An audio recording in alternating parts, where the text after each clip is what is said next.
सलाम मेरे अजीज पंखों। We should leave, he spoke. I nodded and looked at you. Hyung. She hugged me tightly. Hyung, don't think negative. He saved you from these evil people. You should be thankful to God. And Jungkook Hyung, what happened? It was not your fault. It was all planned by God. We should accept his decision. God gave you another chance to live. And about his first, then Hyung, you have to accept him before you accept your husband. I read somewhere marriage based on patience and adjustment, and we need both of them, she said and pulled back. She looked back at him, then turned to me with a smile. When he didn't even know you, he saved you from them. He stood in front of you as your shield. When those people tried to burn you, he even his marriage for you. Then just think, Hayam, now you are his now. You, he could go to protect you, his husband, from this cruel world. My eyes unconsciously he stood there with a straight face, but he was tapping his foot, which seems to me that he was impatient to go from here. He could not hear us, as he was stood far away from us. Take care. I kissed his forehead and walked toward the door while you dragged my old suitcase. Seems the suitcase. You, my bag, I asked with my trembling lips. Oh, Hyung, I don't know about that bag, and I could not ask Uma, as she will not let you take that. But I will go to the house and will collect your bag, and when we meet again, I will give you.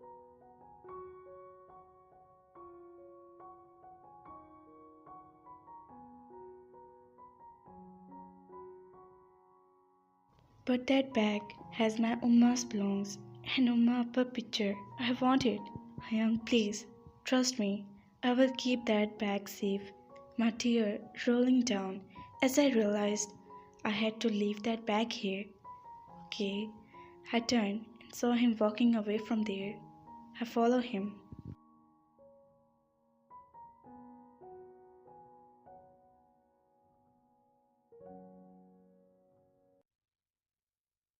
You know, you can't take him before paying.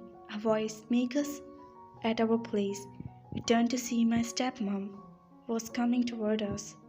First, give me 10 million as our deal.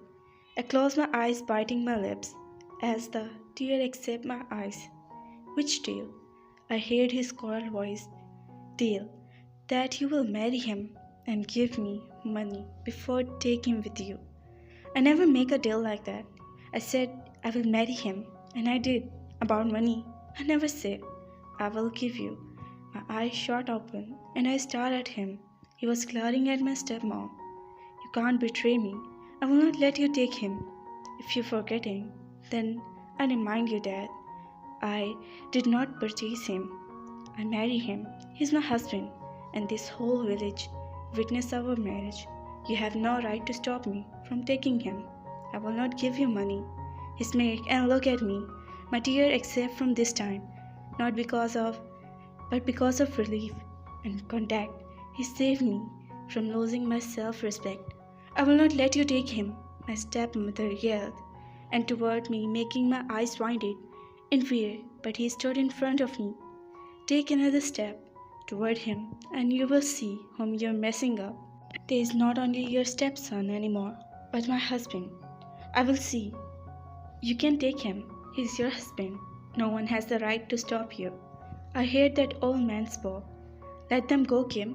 You are the one who made him marry in front of all the villagers, and let him take his husband, he said with a visible smirk on his face. I saw my mother's face pale.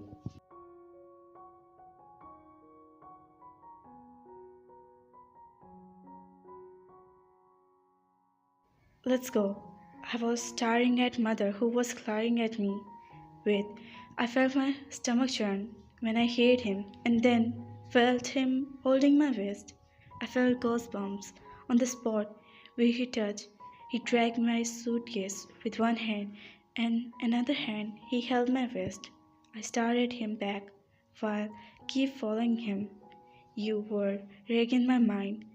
Then just think, now you're him. Which extent he can go to protect you. Here, I feel protected. Now, I was not alone in this world. I had a husband who will protect me from every harm and every pain. Little did I know, he will give me the worst pain. He opened the car door for me without looking at me. I quietly sat in the car. He went to the other side and said, in the begin, the engine. I keep my gaze on my lap with fingers in nervously. I want to tell him that there was no any road that could lead us to the main city road, but keep my mouth shut as I don't dare to talk to him. He stopped the car in the middle of Norway and go out, making sweat formed on my forehead. I looked up and saw him walking inside the forest. Oh God, where he left.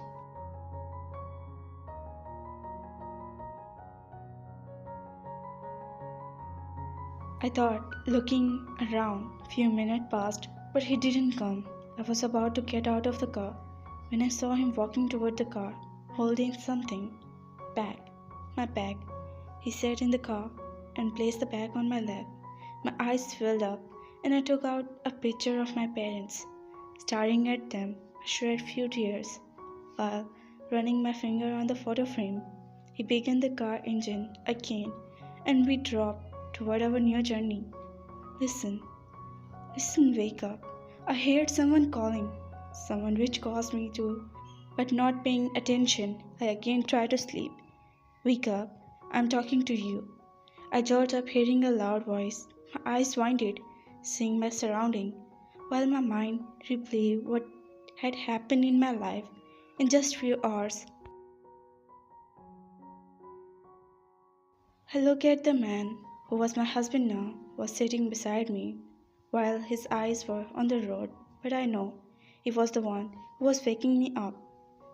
Yes, looking down on my lap, I asked and almost whispered,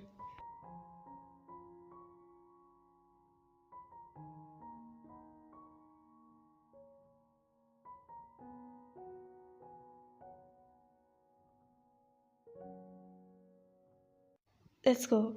He got out of the car. I tried to open the door, but I don't know how to. I never sat in the car before. I only seen in the movies. I didn't know anything about these things. My eyes filled up and hand began trembling in embarrassment.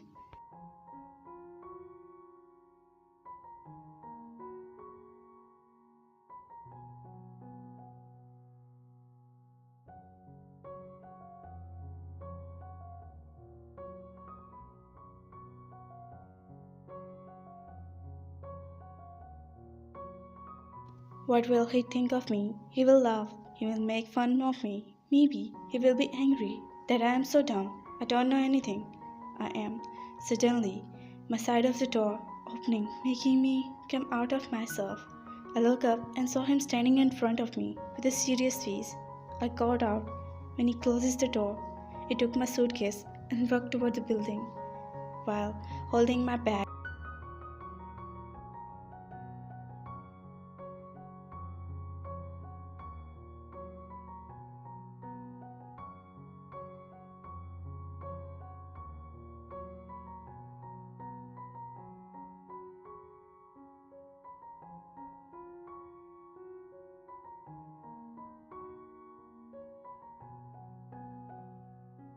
We went inside the elevator and he pressed the 7 number button. I stood on the other side of the corner. The elevator door opened and he walked, dragging my suitcase, following by me. He stood in front of the door and rang the bell. I stood next to him. My heart began racing. I was nervous, scared, and panicked. I didn't know where he brought me.